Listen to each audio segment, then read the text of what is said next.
je disais, nous allons continuer donc notre partage sur le feu étranger. Donc c'est la troisième partie. Donc nous avions vu le feu étranger comme étant le jugement, comme étant la parole qu'on annonce. C'est aussi un feu. D'accord? La Bible dit, nous avions vu dans Hébreux 12, que l'Éternel dit de lui-même qu'il est un feu dévorant. Okay? Notre Dieu est un feu dévorant. Donc lorsque Dieu envoie son feu, c'est aussi par moments pour répondre à certaines prières. On peut voir ça. On peut voir ça dans les Écritures. Donc, je prends 2 Chroniques chapitre 7. 2 Chroniques chapitre 7, parce que nous avions déjà vu qu'est-ce que t'es que le feu, qu'est-ce que t'es que le parfum. Vous voyez, les brasiers, toutes ces choses-là. Donc là, je suis dans le livre de 2 Chroniques chapitre 7. 2 Chroniques chapitre 7, on va voir encore un autre aspect du feu, par la grâce du Seigneur. Donc ici, il s'agit de la prière de Salomon lorsque Salomon a construit le temple. Okay? Lorsque Salomon a construit le temple, qu'est-ce qui s'est passé? La Bible nous dit, je ne veux pas tout lire, hein, parce que si on lit, on devrait lire en réalité à partir du chapitre 6. Okay? Mais c'est tellement long, il y a 42 versets, donc je ne vais pas tout lire. Je prends juste le chapitre 7, verset 1, où il est question de la manière dont Dieu a répondu à la prière. Donc Dieu a répondu à la prière comment? Par le feu. Okay? Donc le feu aussi démontre le fait que Dieu puisse répondre, ou bien Dieu puisse approuver l'œuvre qui a été faite. Vous voyez? Donc le feu ne symbolise pas seulement le jugement, mais c'est aussi la manière dont Dieu peut approuver, vous voyez, la prière que tu as faite. Donc, comme la Bible, il y a une écriture qui dit, tu as envoyé le feu par ta droite ou quelque chose comme ça. Et la loi, tu l'as envoyée. Bon, il y a une écriture comme ça. Bref. 2 Chroniques chapitre 7, verset 1. La Bible nous dit, lorsque Salomon eut achevé de prier, le feu descendit du ciel et consuma l'holocauste, ainsi que les sacrifices, et la gloire de l'Éternel remplit la maison. Vous voyez? C'est-à-dire, le feu, c'est aussi une manière dont Dieu agrée une personne. Vous voyez? Parce que Dieu, les sacrifices, il les agrée comment? Par le feu. N'oubliez pas. Vous voyez? Et quand Dieu agrée aussi un acte, vous voyez, il agrée aussi par le feu. Vous voyez? Donc c'est très important que de comprendre que le feu, ce n'est pas seulement le jugement, ce n'est pas simplement la prédication, mais c'est aussi l'agré. C'est-à-dire Dieu agrée aussi, par exemple, lorsque dans le sacerdoce lévitique, vous voyez, lorsqu'il faisait passer les victimes qu'on offrait, bœufs, boucs, agneaux, tourterelles et autres, c'était toujours par le feu. Donc le feu représente aussi le fait que Dieu t'ait agréé. Ok? Donc nous allons avancer, nous allons évoluer par rapport à ça. Nous allons prendre quelques autres écritures qui vont nous aider. D'autres écritures qui vont nous aider.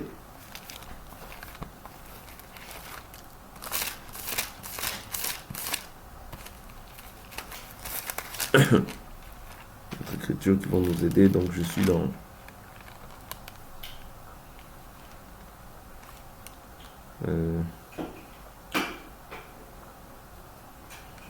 Nombre 31. Voilà. Je prends Nombre chapitre 31. Ici, il s'agit aussi des objets pour prouver que le feu aussi, c'était la manière dont Dieu a créé les choses. Nombre 31, versets 22 à 23. L'Écriture dit, « L'or, l'argent, le bronze, le fer, l'étain et le plomb, tout objet qui peut aller au feu, vous le ferez passer par le feu, pour le rendre pur. » Vous voyez? Pour le rendre pur. De la même manière, quand Salomon avait bâti la maison, le temple, vous voyez, la maison de l'Éternel, vous voyez, Dieu avait agréé. Et la présence de Dieu maintenant était descendue. Voilà pourquoi nous disons, par rapport à l'enseignement que nous sommes en train de partager, le feu étranger, quand l'Éternel n'agrée pas une chose, Dieu n'est pas là. Dieu n'est pas là. Ne vous imaginez jamais que Dieu est dans les églises avec des dénominations. Dieu n'est pas là dans ces choses-là. Vous voyez? Il peut y avoir des prophéties, il peut y avoir des guérisons, Il peut y avoir des miracles. Il peut y avoir des gens même qui sont guéris. C'est pas ça qui détermine le fait que Dieu soit là. Je vous ai toujours dit. La Bible nous dit dans Matthieu chapitre 7, plusieurs diront, c'est-à-dire que des gens peuvent avoir les dons, hein, c'est pas un problème. Hein, parce que les dons, c'est pas ceux qui déterminent la manière dont on rend un culte à Dieu. Voilà pourquoi je vous dis toujours que même si vous avez les dons, ce qui va recentrer les dons, tous les dons, la manière dont on utilise les dons, c'est le ministère. Le ministre ou bien le ministère est là pour pouvoir maintenant montrer aux gens comment est-ce qu'on rend l'adoration à Dieu. Voilà pourquoi Dieu ne change pas. Il avait permis que dans l'ancienne alliance, il y ait les fils d'Aaron, qui sont les sacrificateurs, parce que la Bible nous dit dans le livre de Malachie chapitre 2, que c'est dans la bouche du sacrificateur qu'on trouve la loi. Vous voyez? C'est-à-dire que c'était la loi qui régissait Israël, qui conduisait Israël dans tout ce qu'il faisait. Vous voyez? De la même manière aussi aujourd'hui, nous, c'est la loi de Christ qui nous conduit. Vous voyez? Dieu se répète. Dieu fait les choses d'une manière différente, mais il se répète. Vous voyez? C'est-à-dire qu'il n'a pas changé. Aujourd'hui, il répète la même chose. Aujourd'hui, bien que nous soyons tous un royaume de sacrificateurs, comme j'ai pu le mentionner hier, mais malgré que nous sommes tous un royaume de sacrificateurs, mais il y a une différence. C'est-à-dire dans ce royaume de sacrificateurs que Jésus a lui-même établi, vous voyez, c'est-à-dire qu'aujourd'hui, j'avais mentionné ce que nous offrons. Nous offrons les sacrifices de nos lèvres, nous offrons nos corps, nous offrons des actions de grâce comme des paroles, nous offrons à Dieu des victimes spirituelles. Vous voyez, tout ça nous offrons à Dieu. Tout ça, nous l'offrons à Dieu. Vous voyez, donc, nous offrons aussi, la Bible nous dit ce qui est agréable à Dieu, ce sont la libéralité. Vous voyez, la libéralité, ce sont des choses que auxquelles Dieu prend plaisir. Vous voyez, donc, tout ça, toutes ces choses-là, ce sont des sacrifices. Ok? Mais n'oubliez pas que le feu étranger, c'est toute chose qui ne s'accorde pas avec ce qui est écrit. Vous voyez? Parce que le feu que Nadab et Abihu avaient pris, c'était un feu qui était étranger au sacerdoce. Je prends l'écriture. Je prends une écriture. Exode. Repartons dans Exode. Exode.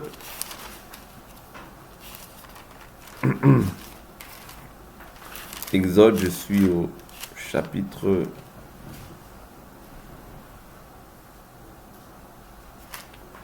Exode.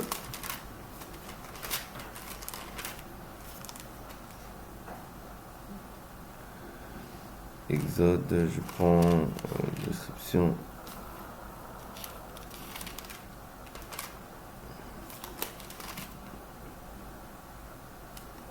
Voilà, je prends...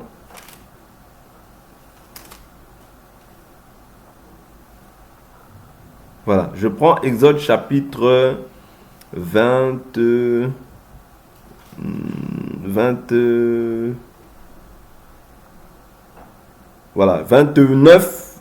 à partir du verset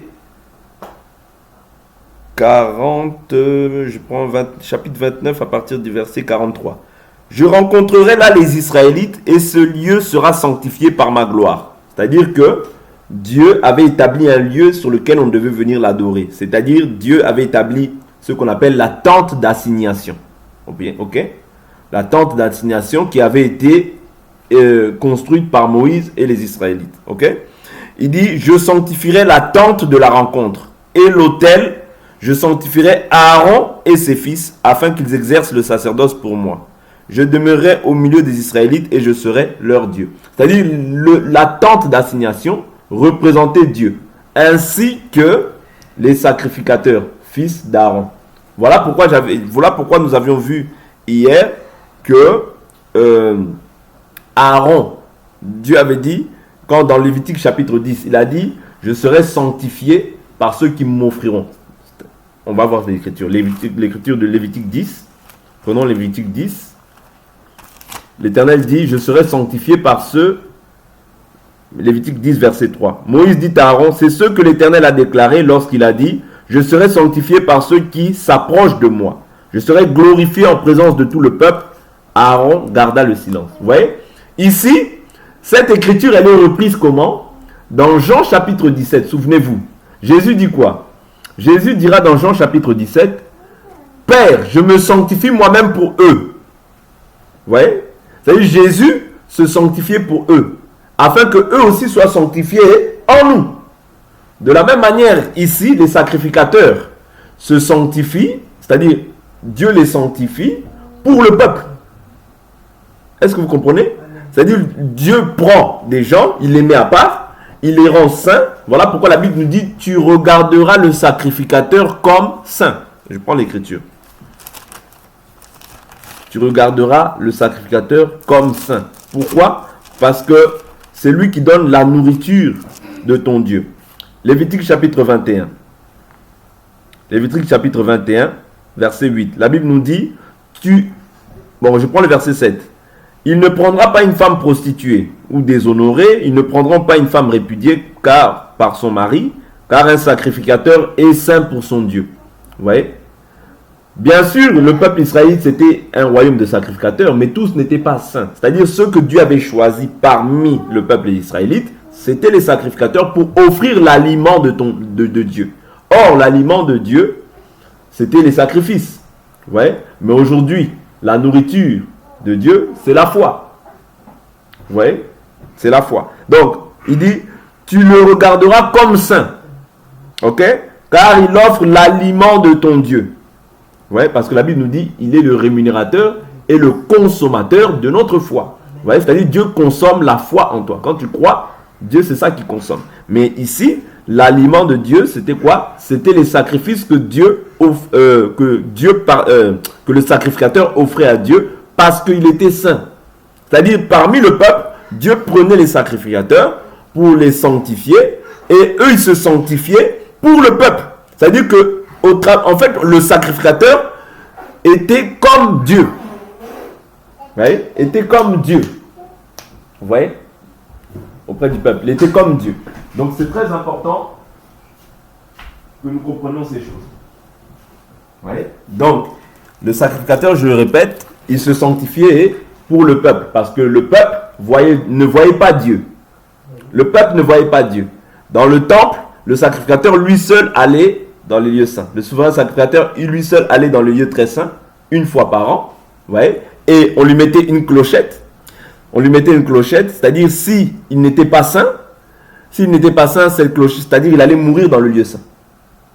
Je vais prendre l'écriture. Peut-être que vous ne connaissez pas cette écriture, je vais prendre l'écriture. On lui mettait une clochette. Je prends l'écriture dans le livre de...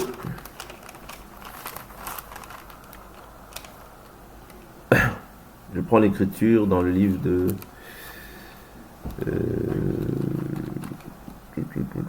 pendant 7 jours. Voilà.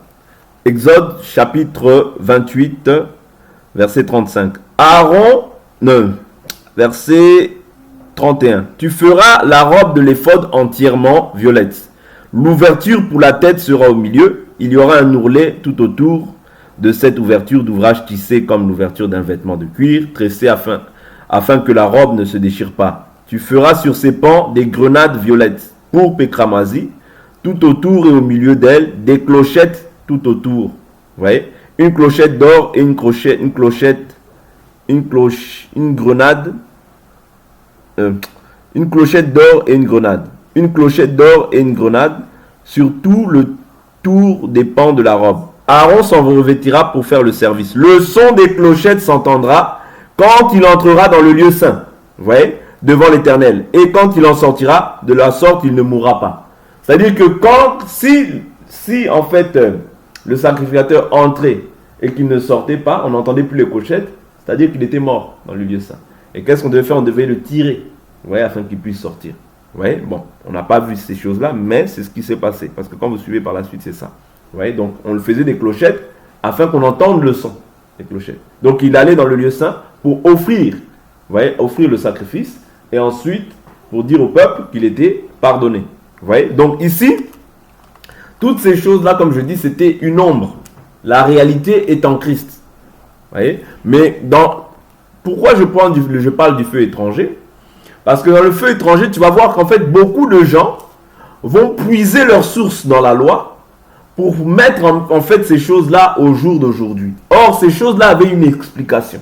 Voilà pourquoi nous essayons de prendre plusieurs indices de la loi pour nous montrer en fait que les gens qui sont dans les fausses doctrines, la chose qu'ils vont faire, ou bien qui ramènent le feu étranger, c'est toujours rapporter en fait des choses qui disent que c'est écrit dans la Bible. Je vous ai toujours dit, tout ce qui est biblique n'est pas chrétien. Il y a des choses qui sont bibliques, mais qui ne sont pas chrétiennes. Je prends un exemple, hier j'ai pris certains exemples. Mettre des toges, mettre des kippas, fêter la fête des mères, Saint-Valentin, Halloween, jour de l'an, Noël. Quand vous voyez ces choses-là, comprenez que c'est déjà un feu étranger qui est rentré dans l'église. Dieu ne peut pas être là. Pourquoi? Parce que Dieu ne partage pas sa gloire avec ces choses-là. Or, pour que la gloire de Dieu descende, j'insiste, quand on voit Moïse, Dieu est descendu parce que le modèle était respecté. Quand on voit Salomon, Dieu est descendu parce que le modèle était respecté. Lorsqu'on voit Paul, de même Paul dit que chacun prenne garde à la manière dont il bâtit dessus. C'est-à-dire il reprend simplement les écritures que Dieu avait dit à Moïse pour pouvoir en fait le poser maintenant dans la nouvelle alliance. Vous voyez? Et nous montrer que Dieu n'est pas dans les raisonnements d'hommes. Vous voyez? Mais Dieu est derrière sa parole pour l'accomplir. Vous comprenez? C'est-à-dire que quand nous marchons et quand nous observons ces commandements, Dieu est avec nous. Mais lorsque nous n'observons pas ces commandements, même s'il y a des miracles, même s'il y a un mort qui est ressuscité, on n'a pas besoin de ça. Parce que tu peux ressusciter un mort, c'est bien, mais cela ne détermine pas que tu vas hériter le ciel. Parce que le ciel, on l'hérite parce qu'on a respecté les iotas de la parole. C'est ça le ciel. Le ciel, ce n'est pas tous les miracles qu'on peut faire. Non. Le ciel, c'est l'observation de la parole. Vous comprenez? C'est-à-dire celui qui n'observe pas la parole. Même s'il est grand pour la terre. Tu ne peux pas faire peur à Dieu. Dieu est derrière sa parole. Si tu n'observes pas sa parole, c'est ton choix, tu es libre. Mais au jour du jugement, toi-même tu rendras compte auprès de ton Créateur. Vous comprenez? Donc c'est aussi simple que ça. Donc Dieu ne va pas te forcer à faire quelque chose, mais Dieu te conseille de choisir la vie. La Bible nous dit, je te conseille de choisir la vie, afin que tu vives et que tu sois heureux. C'est-à-dire Dieu connaît, ouais, Dieu connaît les projets qu'il a formés. Dieu connaît ce qu'il a déjà établi à l'avance. Ouais. Mais l'homme veut toujours amener des raisonnements. Ici, je viens simplement renverser les raisonnements des humains. Vous voyez, parce que les hommes ont beaucoup de raisonnements. Les hommes ont beaucoup de pensées charnelles qui viennent maintenant introduire dans l'église comme si c'était la pensée de Dieu. Ils prennent leur pensée pour la pensée de Dieu. Or, les pensées de Dieu ne sont pas les pensées des hommes. Vous voyez?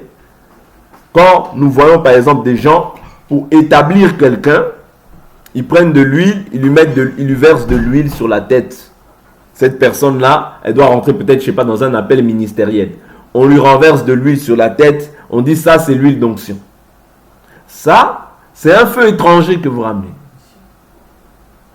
Est-ce que vous comprenez? Plus loin encore, moi j'ai vu des vidéos où on voit des gens qui mettent le sang. Par exemple, parce que pour la consécration des fils d'Aaron, il fallait mettre le sang, c'est-à-dire sur le lobe, ouais, sur le lobe de l'oreille. Il fallait mettre du sang sur le pouce, ouais, sur toutes ces choses-là. C'est-à-dire, les gens se réfèrent beaucoup à la loi pour ramener en fait des pratiques de la loi sous la grâce. Non. C'est pour ça que je vous ai dit hier qu'il y a deux types de pratiques qui sont encore physiques.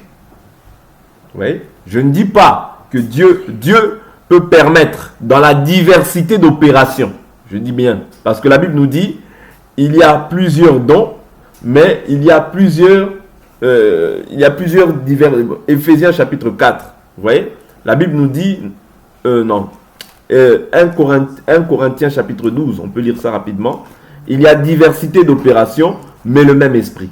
Il y a diversité de services, mais le même Seigneur. Vous voyez? C'est-à-dire dans la diversité de services, ou bien dans la diversité d'opérations, Dieu peut dire, prends de l'eau, mets-lui de l'eau.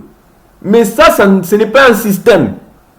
Dieu peut dire, prends de l'huile, impose-lui de l'huile. Ça peut arriver, Dieu peut le faire.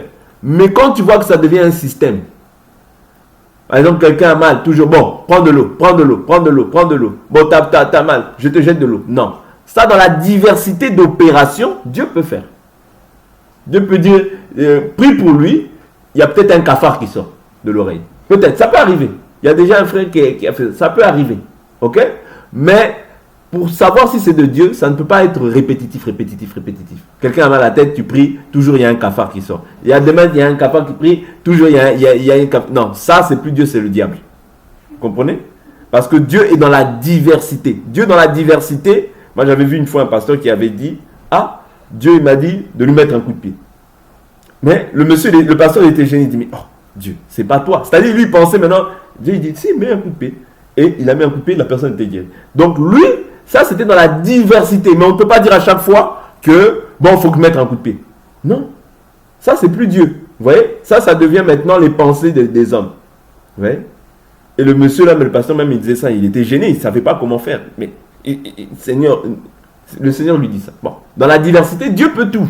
Ok? On ne va pas limiter Dieu. Mais quand ça devient répétitif, c'est plus Dieu. Même Jésus, dans la diversité d'opérations, quand il guérissait, il prend la boue, il guérit. Vous voyez? Ça, c'est dans la diversité. Dieu peut tout dans la diversité. Okay? Mais, quand ces choses-là deviennent de manière répétitive, ça, c'est plus Dieu. Vous voyez? Je ne dis pas, je ne ferme pas les portes pour pouvoir dire, mais je dis simplement qu'il y a deux doctrines. Ça, c'est doctrinal. Le baptême, c'est doctrinal. On ne peut pas changer, ça reste comme ça. Mais toutes ces choses-là, l'huile, le sel, ce n'est pas doctrinal. Ce ne sont pas des points doctrinaux.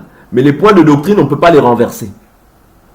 Est-ce que vous comprenez? J'insiste sur ces choses-là pour que vous compreniez que je ne suis pas fermé sur le fait que Dieu, dans la diversité, peut opérer. Ok? Dieu peut opérer dans la diversité. Il peut dire, je ne sais pas moi. Dieu peut dire qu'il coupe ses cheveux, ça va aller. Vous voyez? Dieu peut dire qu'il coupe ses cheveux, ça va aller. Ok? Ça, Dieu peut le faire. Ok? Mais, quand ça devient un système, c'est dangereux. C'est-à-dire, à chaque fois maintenant, je vois que tu as mal à la tête, coupe tes cheveux. Je vois que tu as mal à la tête, coupe tes cheveux. Oh.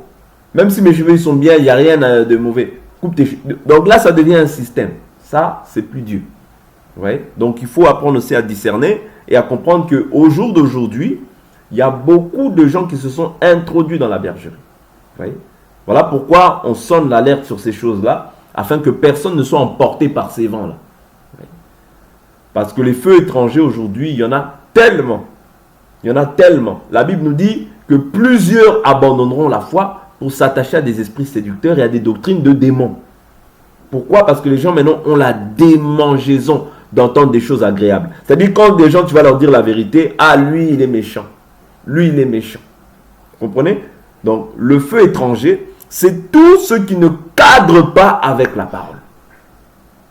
Toute parole qui ne s'accorde pas. C'est-à-dire quand tu poses un acte et que tu vois que Paul est contre toi, tu vois que Jacques est contre toi, tu vois que Jean, il est contre toi, tu vois que Pierre, il est contre toi, mon frère, l'acte que tu poses là, ce n'est pas un acte que Dieu agrée. Si Paul, il est contre toi, Dieu n'agrée pas. Si Pierre, il est contre toi, Dieu n'agrée pas. Si Jean, il est contre toi, Dieu n'agrée pas. Parce que Paul, Pierre, Jacques, Jean ne se sont pas contredits. Comprenez? Voilà pourquoi tout acte qu'on pose, regarde d'abord si Paul est d'accord avec toi. Regarde d'abord si les prophètes sont d'accord avec toi. Regarde si Jésus est d'accord avec toi. Parce que Paul, là, quand je dis Paul, en réalité, ce n'est pas Paul, c'est Jésus.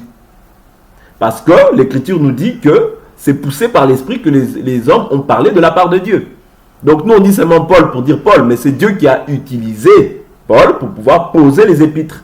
Même quand Paul dit, oh non, ce n'est pas le Seigneur qui dit c'est moi. Nous croyons qu'il est animé par l'Esprit du Christ. Donc c'est le Christ qui lui pousse à pouvoir poser cet enseignement-là.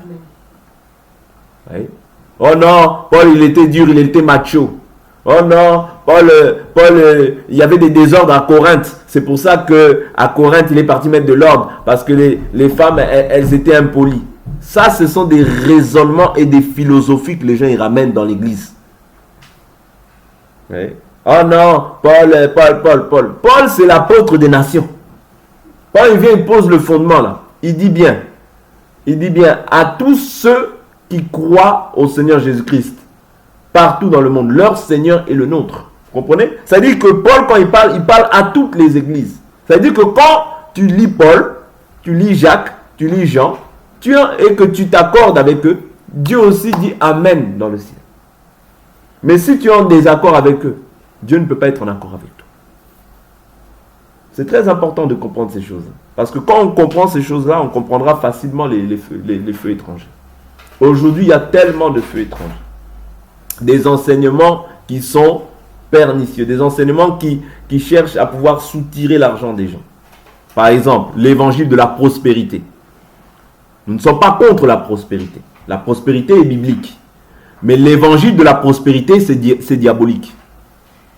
C'est diabolique pourquoi? Parce que Jésus n'a pas présenté la prospérité dans un premier temps. Mais la prospérité, toutes ces choses-là, c'est des choses qui accompagnent le fait que toi, tu as cru. La Bible nous dit, cherchez premièrement le royaume des cieux et sa justice. Le reste, vous voyez, le reste, c'est tout ça. Tout ça, c'est le reste. Ça veut dire qu'un enfant de Dieu doit d'abord chercher le royaume et vivre maintenant la justice du royaume. Et le reste va l'accompagner. Ça, c'est le reste. Vous comprenez? Si j'ai gloire à Dieu, si je n'ai pas gloire à Dieu, Paul dit, je sais vivre dans l'abondance, je sais vivre aussi dans la disette. C'est-à-dire, si j'ai gloire à Dieu, si je n'ai pas gloire à Dieu, ma vie ne dépend pas de ces choses-là. Ma vie dépend du ciel. Et le ciel a dit que je ne t'abandonnerai pas, je ne te délaisserai pas. Donc, ça me suffit. La Bible nous dit, si nous avons la nourriture, le vêtement, cela nous suffit, frère.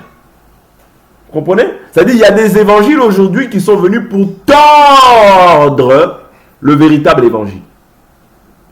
Ouais. Pour renverser ce que nos frères Paul, Jacques, Jean ont posé comme fondement. Est-ce que vous comprenez? Donc l'évangile, ou bien le feu étranger, c'est tout enseignement. C'est tout ce qui ne cadre pas avec les Écritures. Et je vous ai dit que comme ça ne cadre pas avec les Écritures, ça ne pourra jamais t'apporter la vie. Ça donne la mort. Et je vous dis que la première mort, c'est la mort déjà spirituelle. Quand tu es séparé de Dieu, tu peux marcher et dire « Ah, je suis en bonne santé, je suis bien. D'ailleurs, demain, je vais au travail. Puis, j'ai eu une augmentation. » Oui, tu peux être mort spirituellement. Cela n'empêche pas que tu aies une augmentation au travail. Parce qu'il n'y a rien à voir. Dieu fait lever son soleil sur les bons et sur les méchants. Donc, tu peux avoir même une augmentation. Et tu dis aussi « Je suis béni. » Comme j'ai parlé avec quelqu'un. Il ne sait pas qu'il est maudit, mais il dit « Je suis béni. Dieu m'a donné un bon salaire. » Il dit, je suis béni. Mais moi, dans ma tête, quand je le vois, je dis, mais tu es maudit. Il dit, et puis il dit, Dieu. Dieu m'a donné. Oui, c'est Dieu qui lui a donné parce que nous croyons que c'est Dieu. Vous voyez, qui fait toutes choses. Mais comme tu demeures dans la fausseté, vous voyez, cette personne-là, il m'a dit, je suis béni. Et avec fierté. C'est-à-dire, je suis béni. Dieu m'a donné un bon travail. Mais toi, tu as rejeté la vérité pour le mensonge. Et tu crois que tu es béni? Tu vas dans des choses où les gens mettent des talit, des kippas. Tu es maudit. Ça dit, toi tu es maudit, mais tu marches. Tu marches. Mais tu ne sais pas que tu es maudit. Tu es maudit pourquoi? Parce que quand tu mets foi à un autre évangile, tu es maudit. Ce n'est pas moi qui te maudis, mais tu es déjà maudit. Parce que Paul a dit, si même moi, ou si un ange vous annonce un autre évangile, qu'il soit maudit. Or, quand toi tu mets foi à un autre évangile, tu participes à la malédiction. C'est-à-dire, et toi, et cet homme, vous tous, maudits. Est-ce que vous comprenez? La nécessité de ne pas mettre foi à tout esprit. La nécessité de demeurer dans le fondement. C'est-à-dire, un homme qui pense qu'il est maudit, béni, il marche ici, il dit, ah non, je suis béni. Donc, bon, lui, il est sincère. Mais il est aussi sincèrement égaré. Est-ce que vous comprenez? Il était sincère dans sa démarche. Non, Dieu m'a béni. Non, Dieu. Donc, il a commencé par l'esprit, mais il a fini par la chair. Et c'est ça qui rongeait l'Église au temps de Paul. Paul a dit, vous qui avez fait tant d'expériences avec Dieu, vous avez commencé par l'esprit, mais vous finissez par la chair. Or, quand tu finis par la chair, la Bible nous dit, tous ceux qui marchent par la chair ne sauraient plaire à Dieu, car la chair ne se soumet pas aux choses de Dieu, elle en est même incapable. Or, si vous marchez par la chair, quoi? Vous allez mourir. Or, marcher par la chair, c'est ça. C'est-à-dire, quand tu mets foi à cet évangile-là, il est plus simple. Tu veux chercher la facilité dans l'évangile. Tu commences à faire ton hamburger dans l'évangile. Ah non, ça, c'est pas grave, je ne vais pas dire, parce que si je dis ça, les gens vont se fâcher. Qu'ils se fâchent. Toi, tu dis la vérité. Toi, tant que tu as la paix avec le ciel, gloire à Dieu. C'est ça qui est important. Ouais, l'important, c'est d'être en paix avec le ciel. Parce que la Bible nous dit, Élie dira, si un homme a un problème avec un homme, Dieu va intervenir. Mais si un homme a un problème avec Dieu, qui va intervenir? Est-ce que vous comprenez? Donc, et des problèmes avec les hommes, Dieu va venir. Il n'y a pas de problème. Mais si tu as un problème avec Dieu, qui va intercéder? Même si les gens prient de minuit jusqu'à minuit le lendemain. Mon frère, Akab, quand il avait un problème avec Dieu, il fallait qu'il meure. Il fallait qu'il meure. Et Dieu a permis même qu'un démon, il a dit, qui va séduire Akab pour qu'il aille mourir à Ramoth en Galade? Les démons, comme ils sont tous soumis à Dieu. Maître, moi. Il a dit, ah, comment tu vas faire? Il a dit, non, je vais devenir un esprit de mensonge dans la bouche de tous ces prophètes. Il a dit, ah, tu vas réussir, hein, démon? Oui, maître, je vais réussir. Notre Dieu est le Dieu de tout esprit, de toute chair. Ça ne sert à rien d'avoir peur des sorciers. Toi, t'as Dieu. Les démons, il dit, mais maître, moi, envoie-moi. Il dit, ah, tu vas réussir, comment tu vas faire? Ah, je vais être un esprit de mensonge dans la bouche de tous ces prophètes. Donc, il va maintenant dans la bouche des 450 prophètes. Ça veut dire que ce n'est pas le nombre qui compte. Ils étaient 450, mais Michel était seul, mais il avait la vérité. Ce n'est pas le nombre qui compte. Est-ce que tu es encore en relation avec Dieu? Les 450, va en guerre, tu vas réussir. Va en guerre, tu vas réussir. Tu vas remporter la victoire. Ils viennent même, ils tapent ils nous montrent. Tu vas casser, tu vas faire ci. Akab là, ouais. Les prophètes Balobi. Mais tu pars pour ta mort. Voilà pourquoi quand tu as des problèmes avec Dieu, essaye d'arranger vite. Ne cherche, quand tu as des problèmes avec Dieu, cherche pas à faire beaucoup de choses. Calme-toi d'abord. Prie Dieu, cherche Dieu dans le secret. Parce que si tu as des problèmes avec Dieu, c'est fini. Ouais. C'est très important de comprendre ces choses. Ce sont des choses qu'on dit comme ça, mais Akab, lorsqu'il est parti, Michel lui a dit, y a-t-il pas, Josaphat lui a dit, y a-t-il pas un autre prophète par lequel on pourrait consulter la bouche de l'Éternel? Il a dit oui, il y en a un, mais je le déteste. Vous voyez? Donc un vrai prophète, en réalité on ne l'aime pas. Voilà pourquoi Paul vient dire, jugez-en vous-même. Si je serais serviteur des hommes, si je serais... comment? Non, c'est Paul qui dit ça. Jugez-en vous-même. Ouais, non. Je prends l'écriture pour ne pas dire n'importe quoi. Galates chapitre 1, verset 10. Galates 1, verset 10.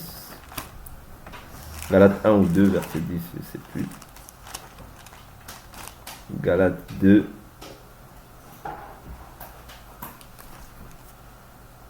Ouais, Galates 1, 10. Et maintenant, est-ce la faveur des hommes que je désire ou celle de Dieu? Est-ce que je cherche à plaire aux hommes? Si je plaisais encore aux hommes, je ne serais pas serviteur de Christ. Ouais. Et Paul, dans le même livre de Galates, il dit, suis-je devenu votre ennemi à cause de la vérité? Vous voyez, c'est-à-dire la vérité, ça fait devenir ennemi. Tu vois, la vérité, ça fait devenir ennemi. Mais toi, tant que tu as la paix avec Dieu, continue dans la vérité. Ne cède pas, dis toujours la vérité. Avec amour, mais dis la vérité. Parce que la vérité, c'est ton salut. Akab, il est parti en guerre. Quand il est parti en guerre, c'était pour la mort. Mais Michel l'avait prévenu. Mais tous ces autres prophètes, les flatteurs, tous les faux prophètes qu'on voit aujourd'hui là, les flatteurs, qui sont derrière les présidents, les flatteurs juste pour l'argent. Les flatteurs juste pour l'argent. Vous voyez? Les flatteurs. Il y en a beaucoup aujourd'hui. La plupart des prophètes qu'on voit. Oh, 40 jours de jeûne. Oh, ceci. Oh. Il y a même des thèmes, si vous voyez. La colonne vertébrale. Mais je me dis, mais c'est pas possible. Vous voyez? Aujourd'hui, on vit les temps vraiment où il y avait les faux prophètes. Les prophètes de Baal. On vit vraiment ces temps-là. Vous voyez? La prière qui va déclencher des miracles. La prière qui va faire ceci. La prière retour à l'expédition avec effet immédiat. C'est quoi ça? Vous voyez? Ça dit ça, c'est des choses qui sont du feu étranger au sein de l'Église. Voilà pourquoi nous devons veiller. Nous, cette génération à qui Dieu fait grâce, vous voyez, ne cherchons pas à plaire aux hommes. Cherche à plaire à Dieu. Si les gens te haïssent, gloire à Dieu. S'ils nous ont haïs, ils l'ont haï avant nous. Comprenez? Le feu étranger ne cède pas à ça. Aujourd'hui, beaucoup, la plupart des gens, la Bible nous dit bien, large est la porte qui mène à la perdition. Il y en a beaucoup qui entrent par là. C'est-à-dire là où il y a la perdition, il y en a beaucoup. Mais la Bible dit resserré et étroit le chemin qui mène à la vie. Il y en a peu qui le trouvent. Vous voyez? Ce n'est pas tout le monde qui trouve le chemin. C'est pourquoi si Dieu nous a fait cette grâce, nous devons persévérer dans ce chemin. Et ne cherche pas à tordre le sens de l'évangile, non. Parce que quand tu tords le sens de l'évangile, Dieu aussi retire la part de l'arbre de vie pour toi. Quand tu ajoutes, Dieu aussi ajoutera les plaies décrites dans ce livre dans ta vie. Voilà pourquoi accepte l'évangile même s'il est dur. Accepte l'évangile même s'il est dur. Si on dit la femme doit être naturelle. Commence pas à vouloir faire des oh, oui, pourquoi, mais non, là tu cherches des complications pour rien. Et tu cherches des problèmes avec Dieu, pas avec un homme. Pas avec un homme. Ouais. Les gens veulent tordre le sens de l'évangile. Tordez. À la fin, on rendra compte de la manière dont nous avons vécu dans ce corps. Donc je vais m'arrêter là pour aujourd'hui. On continuera demain par la grâce du Seigneur.